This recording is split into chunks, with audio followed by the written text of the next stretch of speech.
Bem-vindos, pessoal, ao 6º episódio do Agrocast FAR. Hoje nós temos aqui como convidado o engenheiro agrônomo, professor doutor Sandro Possebon, que vai trazer um assunto super interessante sobre insetos, pragas de difícil controle.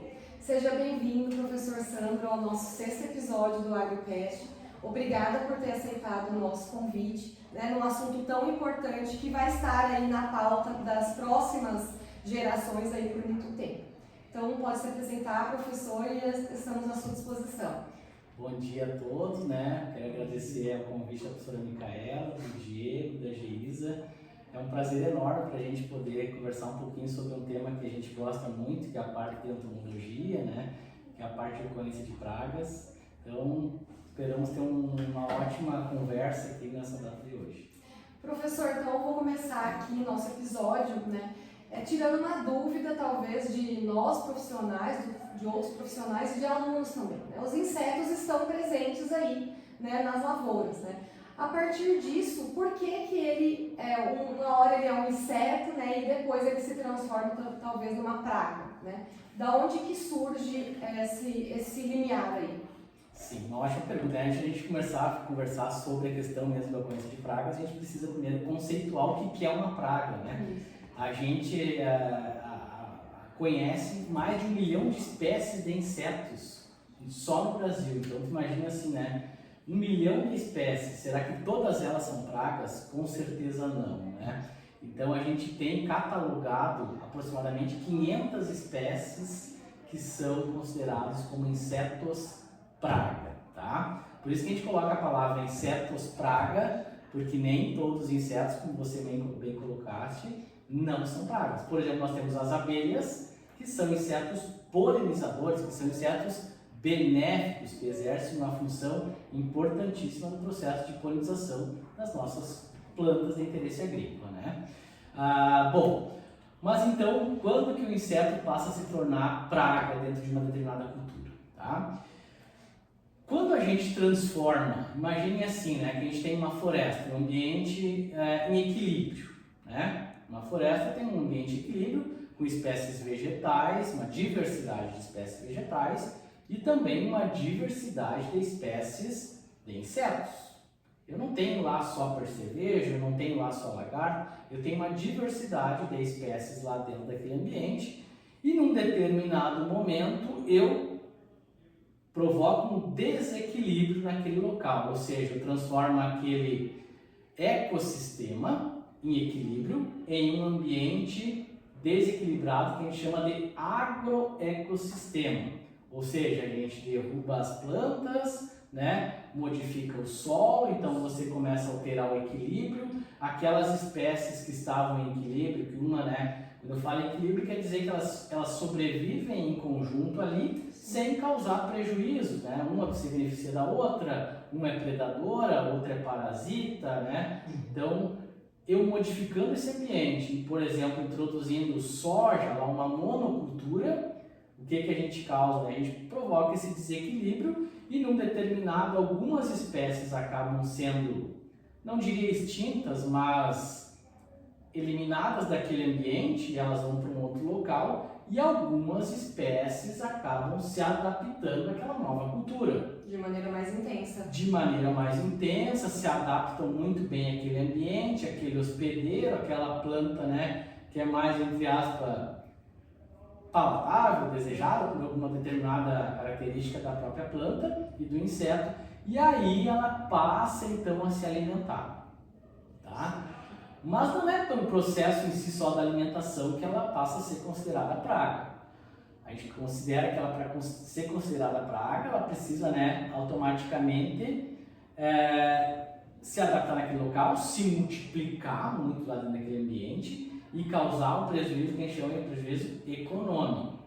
Ou seja, se o produtor não tomar uma medida de controle, o dano, quanto essa praga vai se alimentar, vai consumir, vai danificar, vai ter um prejuízo econômico muito maior do que se ele tomar uma decisão de controlar ela, E aí também a gente vai poder depois, durante a nossa conversa de hoje, falar um pouquinho sobre as formas de como eu posso eliminar 100% não consigo, mas minimizar alguns problemas dentro da minha lavoura, tá? Então depende assim, né? Então só para resumir, não sei se transforma o meu ecossistema em um agroecossistema, introduz uma única monocultura lá, soja, só milho, só trigo, transforma, né, que lá eu provoco um desequilíbrio.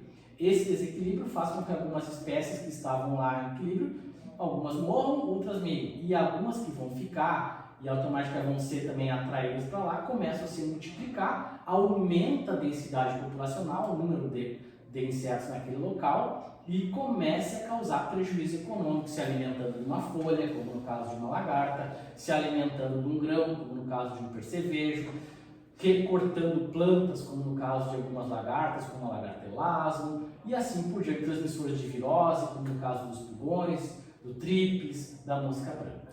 Certo, então, professor. E quando é que esse inseto praga se torna de difícil controle?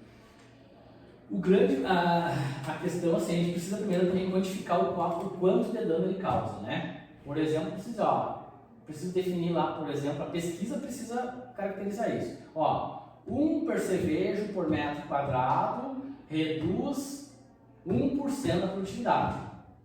Então, se eu tiver 2 percevejos, é 2% e assim sucessivamente, né? Então, eu preciso primeiro quantificar o quanto é de prejuízo, o local que ele vai se alimentar, né, na planta lá, se é na folha, se é sugando a seiva, se é sugando a semente, se é comendo a raiz. Então eu quantifico isso, tá?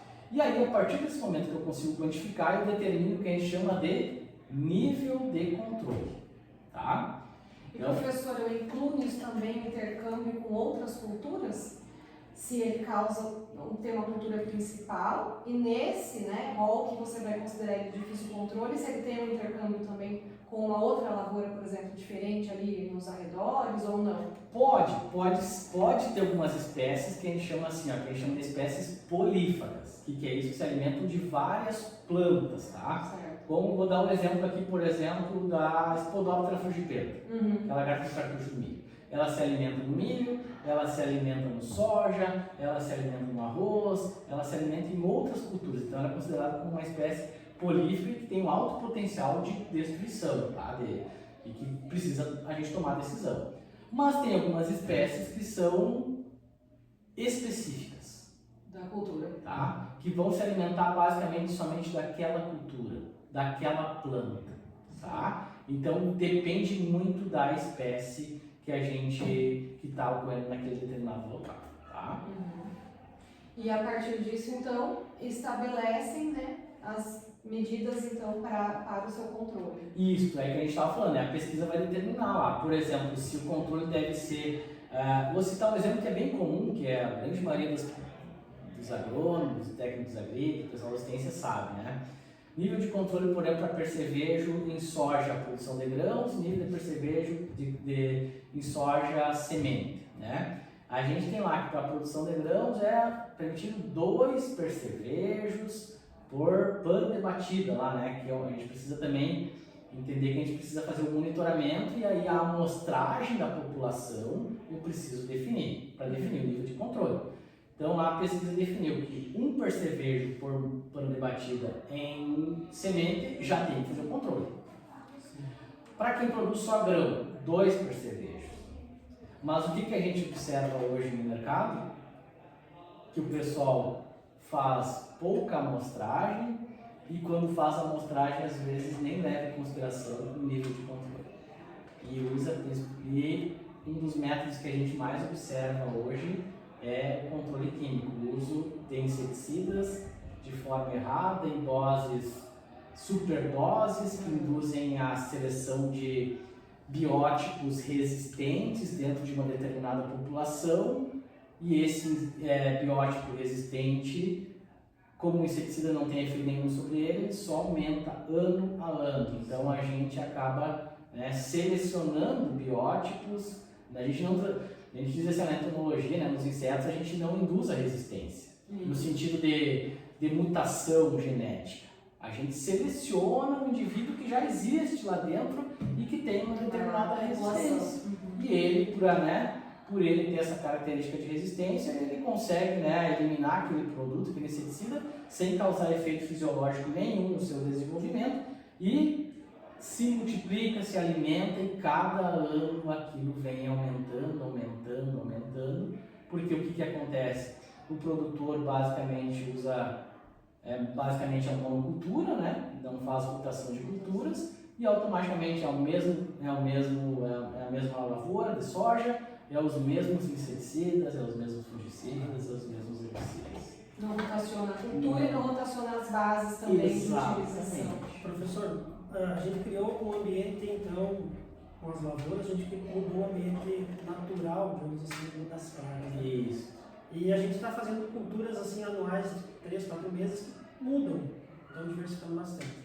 Outra pergunta que eu tenho, bastante, que gera dúvidas também, é a questão das pontes verdes, que a gente fala, que são aquelas entre safras, que muitas vezes muita gente negligencia. Sim. A questão do controle nas pontes, né? A gente tem aí uma beira de lavoura, tem uma beira de mato, e você não faz o manejo. E principalmente no caso do percevejo, a gente percebe que é ali que ele acaba passando um período de inverno, ou um período em que a cultura que ele prefere não está instalada, e ele retorna com mais força depois. Né? Isso é verdade, né, Diego? Então, Assim, ó, boas práticas de manejo, eu acho que são interessantes, e essa questão que o senhor comentou do monitoramento da lavoura. Né? A gente hoje vê muitas poucas pessoas fazendo isso, né? Você indo lá regularmente na tua lavoura e fazendo amostragens, né? Que é importante. Porque depois que o inseto está instalado na lavoura, o controle dele é mais difícil, né? Dependendo do estágio de crescimento que ele está, né? Então, acho que isso é interessante que o senhor colocou, a questão do monitoramento, né, das lavouras. Sim, o monitoramento deveria ser feito semanalmente, né, Diego?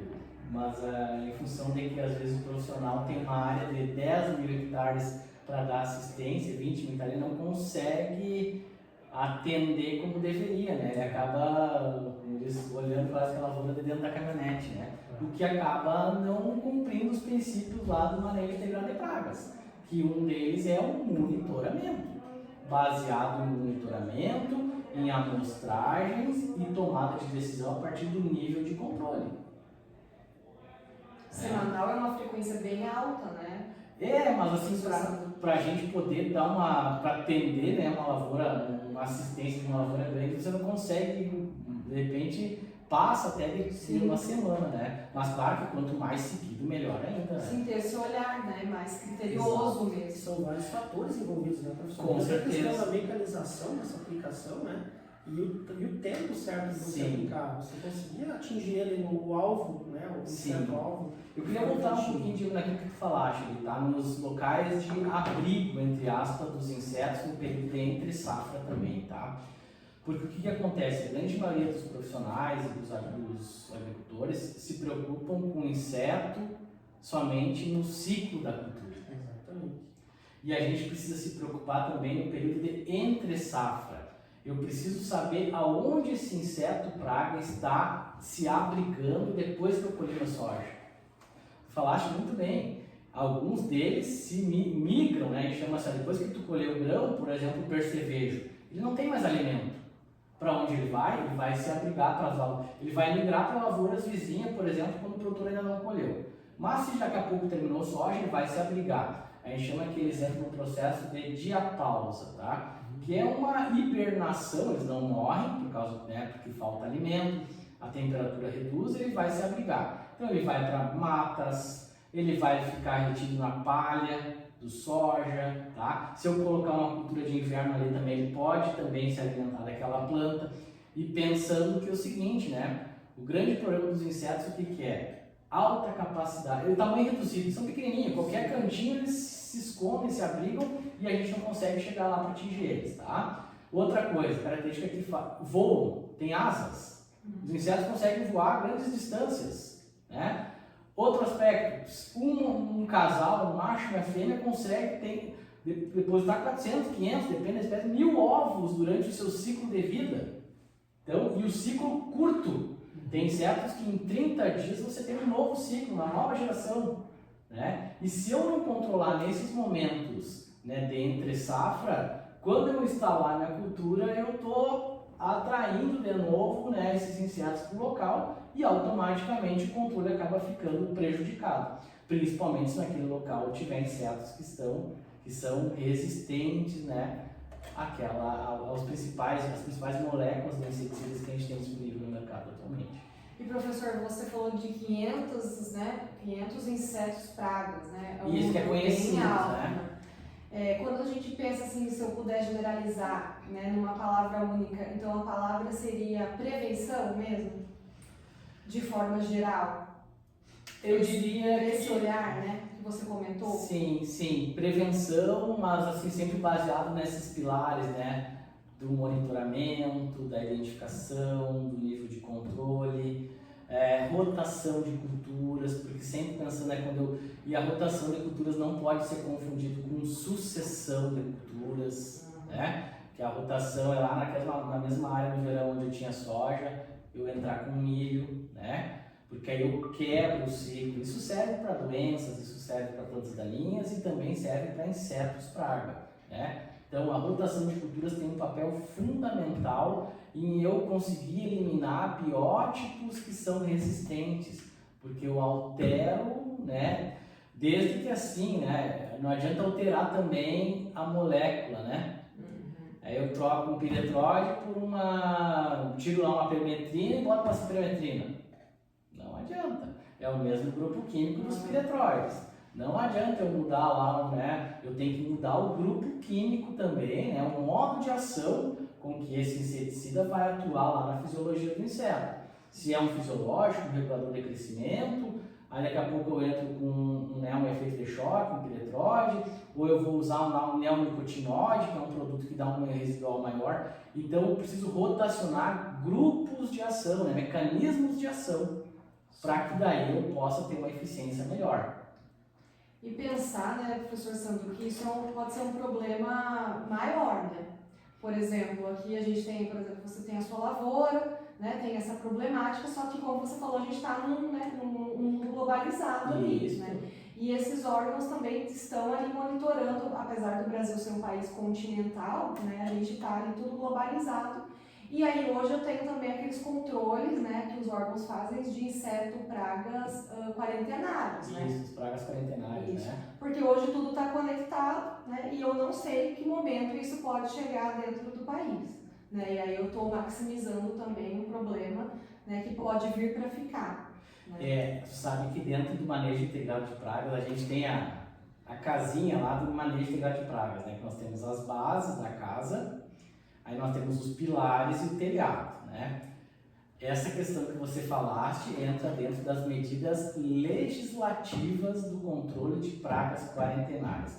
O que é uma praga quarentenária? Praga quarentenária é uma praga que existe em um determinado país, por exemplo, que existe lá na Argentina, mas nós não temos no Brasil. Sim. Como que a gente vai controlar isso? Bom, daí nós temos os nossos profissionais, lá, os fiscais agropecuários, lá nos portos, nos aeroportos, nas fronteiras, né? Que estão lá, que quando, né, vem um caminhão, vem alguma coisa, né, que desce de um avião de um país para o outro, que vai vistoriar para ver se você não está trazendo algum material vegetal, né, se você não está trazendo alguma coisa, alguma praga que existe lá no país dele, num determinado país, e que não existe aqui. Então a gente tem as pragas quarentenárias, a gente tem até uma classificação, né, pragas quarentenárias A1 e A2. E tem algumas pragas que a gente considera que são pragas que já existem no Brasil, mas que não estão ainda disseminadas em toda a região. Por exemplo, nós temos aqui em Vacaria, uma das maiores regiões de produção de maçã, né, e ameixa e pêssego do país, junto com Santa Catarina aqui em Friburgo, tá? Então eu não posso ir visitar meus parentes aqui em Vacaria e levar uma sacola de maçã para aquela região lá de Friburgo, porque daqui a pouco eu tenho uma praga que é considerada quarentenária aqui, localizada em Vacaria e que não tem lá. E que se eu levar um produto para lá in natura, eu posso estar levando um ovo, posso estar levando larva, posso estar levando uma pupa ou um inseto adulto para aquela região onde tem o mesmo hospedeiro, mas que inicialmente não tinha aquela praga e que ela pode ir junto. E aí se adapta lá e começa a causar prejuízo econômico e o produtor acaba tendo que gastar cada vez mais para conseguir controlar. Então, pragas quarentenárias entram dentro das medidas, né, do manejo integrado de pragas para tentar combater também, tanto externamente quanto internamente entre uma região e outra. Certo, professor.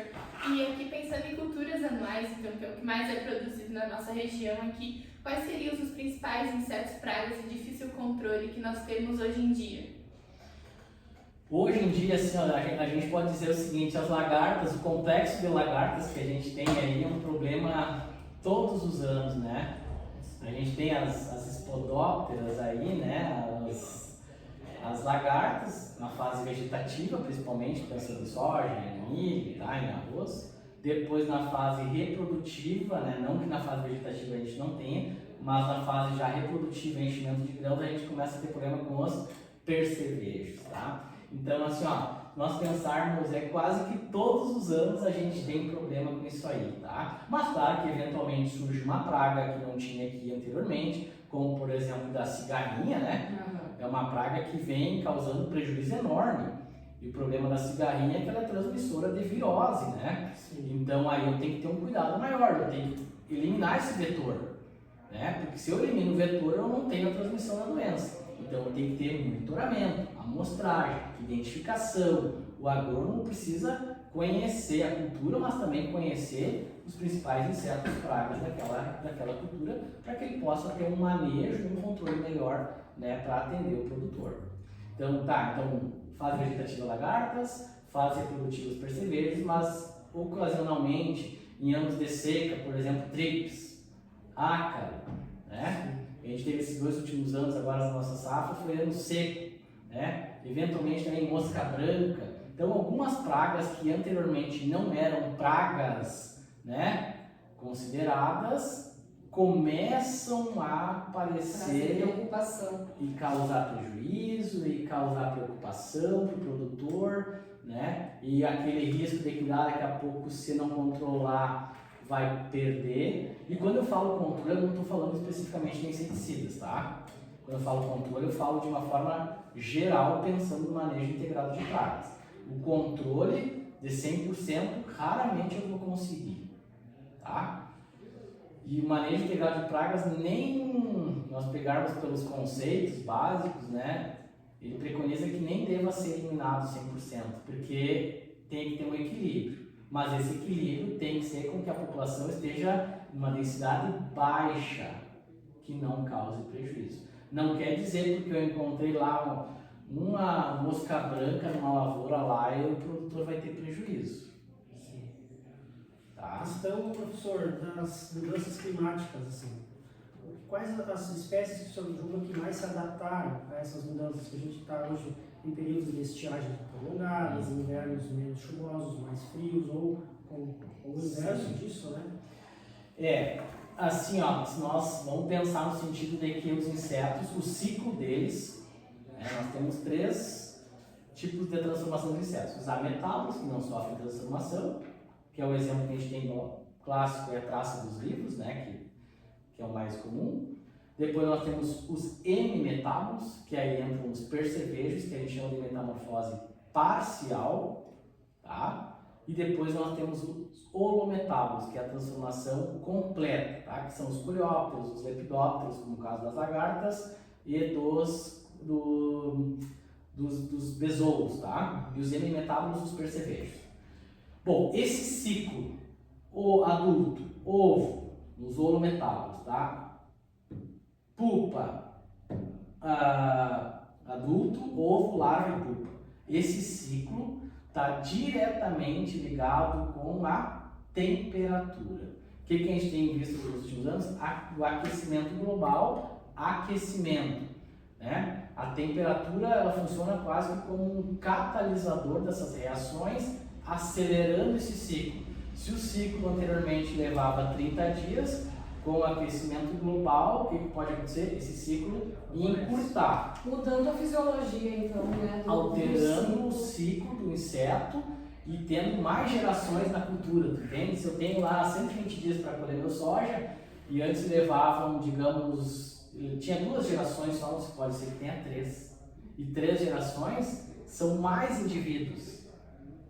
Mais indivíduos, mais dano. Lembra que o dano está diretamente ligado à densidade populacional e tal? Mais insetos, maior é o dano. Tá? Então, o aquecimento global interfere diretamente. Exemplos que a gente tem, por exemplo, de anos secos, né? Os nossos últimos anos. ácaro, tripes, aí soja são problemas que, né, são muito desencadeados em períodos de seca, né? Pulgão, no caso do trigo, agora também. Chuva é uma forma de controlar até o pulgão, até um controle natural, né, um efeito físico, que a gota baixa a folha, lá derruba o pulgão na palha, né? Então, alguns momentos de seca favorecem algumas espécies, anos mais chuvosos favorecem outros, né? Então, a direção agrônoma nunca tem cada ano é um ano diferente, né? E a gente precisa se adaptar a essas mudanças e continuar estudando, pesquisando, porque o que a gente aprendeu esse ano que vem precisa novamente se adaptar para poder... Isso é interessante, né, professor? Essa questão da atualização do conhecimento, né? Porque tu não consegue controlar o que tu não conhece. De certa forma, né? Se tu não conhecer o inseto-alvo que ele está causando na tua lavoura lá, dificilmente tu vai conseguir manejar de forma correta. Eu diria que eu quase que dizer assim, que nem eu queria ir para a guerra, né? Para eu ir para a guerra, eu preciso conhecer o meu inimigo. Se eu não conheço o meu inimigo, eu vou para a guerra, né? Com que arma? Né? Então, acho que assim, essa questão da qualificação, de estar atualizado no mercado de trabalho, no mundo do trabalho, né? Porque faz com que a gente tenha que buscar sempre isso, porque senão automaticamente a gente vai perdendo esse contato e algumas pragas vão surgindo cada ano, tem o surgimento de novas pragas, novos insetos praga, e eu preciso conhecer para poder, né, ver como é que vai acontecer. Não posso dizer que a praga que ocorre lá no Mato Grosso, lá que é uma região muito mais quente, outro clima... Estação bem definida. Estações bem definidas, às vezes o que ele causa lá, ele vai causar aqui igual. Não, eu preciso identificar, quantificar, entendeu? E dentro de tudo que a gente vê no mercado, né, professor Sandro, novas moléculas, né, a ciência aí a favor do produtor, da instituição também, né, a instituição de pesquisa. Você acha que agora a gente fala muito em inteligência artificial, né, essa é a onda do momento. Existe alguma coisa, drone, inteligência artificial, que possa auxiliar diretamente o produtor ali de forma facilitada a sofrer menos, né, com essa questão dos insetos pragas, né, de difícil controle, ou ainda isso está muito incipiente, né, as coisas estão evoluindo, para a gente dar uma parte mais prática, assim, né? Assim, o uso da inteligência artificial, ela é fundamental, né, veio para ficar e a gente vai precisar se adaptar a sair. A questão do uso de drones também, a gente tem visto nos últimos anos um crescimento de aplicações, né, via drones. Eu vejo assim uma das maiores dificuldades é a questão da eficiência, quantidade de hectares que você consegue pulverizar, por exemplo, com drone. Você tem que estar toda hora, né, trocando a bateria, ele não tem uma autonomia muito grande a questão da bateria. Outro aspecto, né, vamos pensar que ele faça imagens lá de ocorrência de uma determinada praga. Vamos pensar em um percevejo. Eu monitorei toda a minha área, sobrevoei toda ela, identifiquei lá que tem umas manchas aqui e ali e tal. Eu vou voltar, vou fazer a leitura desse mapa, vou interpretar e vou definir. Vou aplicar um inseticida tal, digamos, né, químico ou biológico, né? Também a questão dos inseticidas biológicos vem crescendo muito no mercado, tá? Quando eu for voltar lá amanhã para aplicar, será que esse percevejo está no mesmo lugar? Lembra? Planta daninha está estática, tá? Para praga é um pouquinho diferente, né? A planta daninha eu sei que a buva está aqui hoje, amanhã eu retorno, ela está aqui. O inseto tem pernas e tem asas. Eu monitorei ele hoje aqui. Amanhã esse mesmo percevejo está lá. E hábitos, né? Exato. Hábitos alimentares, né? De manhã cedo ele pode estar no topo lá da planta, no terço superior. Ao meio-dia ele pode estar no terço médio e à noite ele pode estar, né, no terço inferior da planta. Como é que esse produto vai chegar lá? Qual o volume que eu vou ter que aplicar? Hoje os drones trabalham com volume de cauda baixíssimo, hein, né? 1-2 litros por hectare. Né? Tamanho de gota, penetração dessas gotas no dossel dessas plantas. Inseticida não tem uma mobilidade muito grande como tem, por exemplo, no herbicida. Se eu comparar um herbicida glifosato, por exemplo, eu apliquei lá na folha, uma ponta da folha tem uma alta Ele é altamente, se movimenta muito na planta, vai lá na raiz. O inseticida não. O inseticida, a movimentação, diz que a gente fala que ele se movimenta muito pouquinho. Então tem que cobrir meu alvo. E o meu alvo, no caso, pensando em proteger a planta, é a planta. Então vem mais como uma ponta ali para auxiliar o humano, né? Talvez fazer ali um mapeamento da propriedade, né? Ver quais as, por exemplo, os insetos pragas dentro daquele ano ali, né? Agrícola, e depois fazer um histórico, talvez, da propriedade, né? Junto com a atuação do humano, né? Não vai substituir totalmente. Eu diria assim, ó, que ele auxilia, né? Eu acho que a gente tem visto, assim, como eu falei, um crescimento, assim, né? No uso de drones, assim. Mas para grandes áreas eu não consigo ver uma viabilidade, assim, sabe? Pela questão principalmente da autonomia das baterias e do volume de calda que é aplicado, da capacidade e tal do equipamento. Mas eu imagino assim, imagina que o produtor tem que visitar 1.000 hectares, um agrônomo. Ele não vai conseguir caminhar num dia os 1.000 hectares. Mas se ele tiver um drone com uma boa câmera que consegue mais, ele consegue, mas em tal ponto lá tem uma condição que tá as folhas amareladas, tá alguma coisa, eu vou até aquele ponto e auxilia daqui a pouco o profissional ir até aquele local e identificar o que está acontecendo ali, né? Mas porque através de imagens, né? Aí você vai ter que ir lá e fazer a amostragem para ver realmente, identificar o que é, se é praga, se é doença. Vai maximizar o trabalho. Né? Isso. Do que você conseguir caminhar os 1.000 hectares, que dificilmente você vai conseguir fazer, né? Sim. Isso aí, acredito que então o futuro dos insetos pragas hoje seria o monitoramento, né? Isso, monitoramento, né, identificação dessa, né, o reconhecimento dos hábitos alimentares, porque a gente não tem visto assim muitas moléculas novas sendo lançadas no mercado, né? Então a gente tem visto muito crescimento, eu acrescentaria nisso o crescimento do controle biológico, tá? Isso a gente tem visto já as multinacionais, essas grandes empresas já estão conseguindo ver hoje o controle biológico, já tem até produtos comerciais como biológicos, tá? Com baixo impacto ambiental, com uma boa eficiência de controle, tá? Mas eu não estou falando que a gente vai eliminar os inseticidas químicos. Não é possível. Eu estou dizendo que a gente precisa associar todas as técnicas que a gente tem para combater o nosso inimigo, que no caso lá é o inseto praga lá, que está se alimentando das nossas plantas na lavoura. A questão do biológico, professor, o manejo é diferente também, né? Totalmente diferente, porque eu estou usando um organismo vivo lá, né? Eu estou usando, por exemplo, um fungo, Bovéria, né? Bovéria baciana, né? Eu estou usando um fungo lá, então eu preciso de um ambiente que precisa de umidade, eu preciso de um bom volume de calda, eu preciso aplicar daqui a pouco mais à tardinha, não pode ser numa alta radiação, né? Temperatura muito alta, então é bem diferente do que o químico, né? Que o químico, o pessoal encheu o pulverizador, sai aplicando, né? Só cuida da temperatura lá, às vezes nem cuida da temperatura, né? Pega o centro-oeste. Eu acho que os caras vão esperar, né? Só a temperatura tá abaixo de 25 graus, que o vento tá abaixo, capaz. É avião, se não é avião, ou é autopropelido e não quer saber. E a questão biológica, eu acho que tem que ser muito técnico também na questão do conhecimento da praga, porque tem que antecipar essa aplicação. Muitas vezes tu não vai ter a incidência ideal para aplicação como se fosse um químico, mas tem que antecipar prevendo uma população maior futuramente, né? Diego, isso que tu falaste também é muito importante, assim, né? Porque além de eu conhecer a praga, eu tenho que saber se aquele fungo, digamos, se eu for usar um fungo, né, para controlar, se ele vai ter capacidade de causar uma doença naquele inseto, né? Porque o fungo mata porque ele causa uma doença, tá? Uma epizotia, né, que a gente chama que é uma morte que vai matar o inseto como, né, mas só que demora tempo.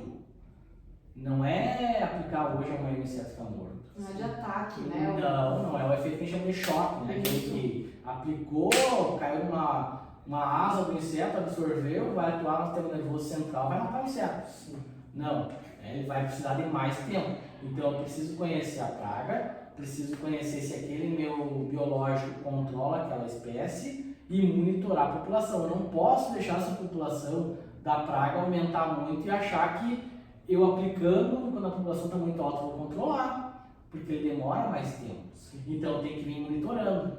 Né? Quando eu vejo que a população lá já está com uma população, eu vou aplicar o meu inseticida biológico para que ele leve aquele tempo necessário e venha a causar doença no inseto e matar ele, tá? Então são técnicas diferentes. Ele não tem esse efeito de choque que o químico tem.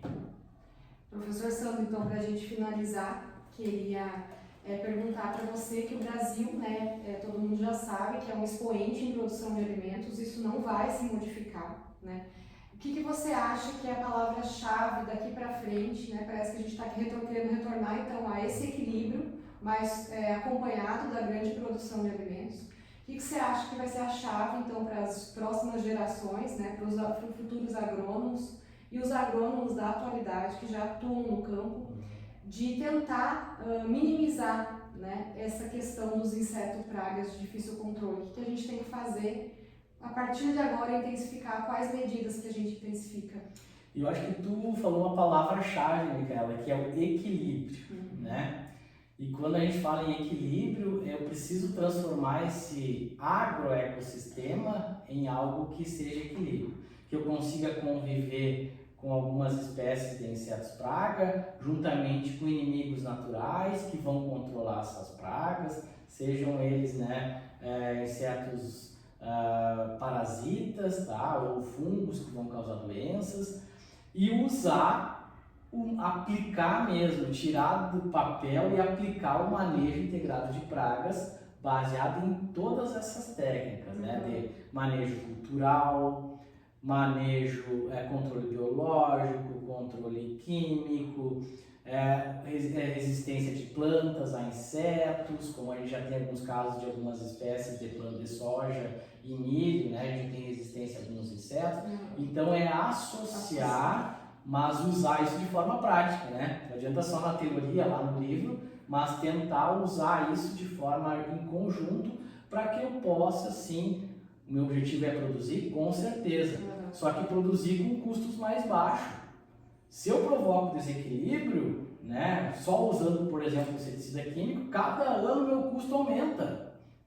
Cada ano meu custo aumenta, porque eu vou selecionar, como a gente já conversou aqui nessa conversa de hoje, sobre a questão da resistência.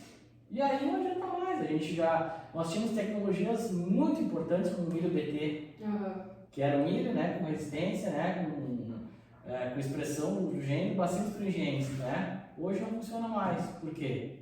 Por mal e por a pessoa não saber usar a tecnologia. Ou seja, a gente não precisa tentar inventar a roda, né, professor Santos? É associar e agrupar tudo que já vem sendo, né, exposto e integrar, né, o conhecimento ali da pesquisa, da ciência, o conhecimento do produtor também, né? Isso, o conhecimento regional, como o professor Sandro falou, adequado à realidade ali, né, do sistema produtivo. Então fica aqui essa conversa bem interessante. Quem quiser saber mais pode procurar o professor Sandro aqui no Recursos Naturais do IFAR Campo Panambi, e a gente gostaria então de deixar para você a nossa lembrancinha aqui do nosso AgroCast. Nossa, que beleza. Muito obrigado, né? Muito obrigado. E dizer que foi um prazer enorme poder vir aqui para a gente conversar sobre um assunto tão importante quanto é a questão do surgimento de novas pragas, né? Mas a gente precisa também conhecer como isso acontece, quais as causas, né, disso, para que a gente possa então combatê-lo da melhor forma possível. Nós que agradecemos. Até o próximo episódio, pessoal.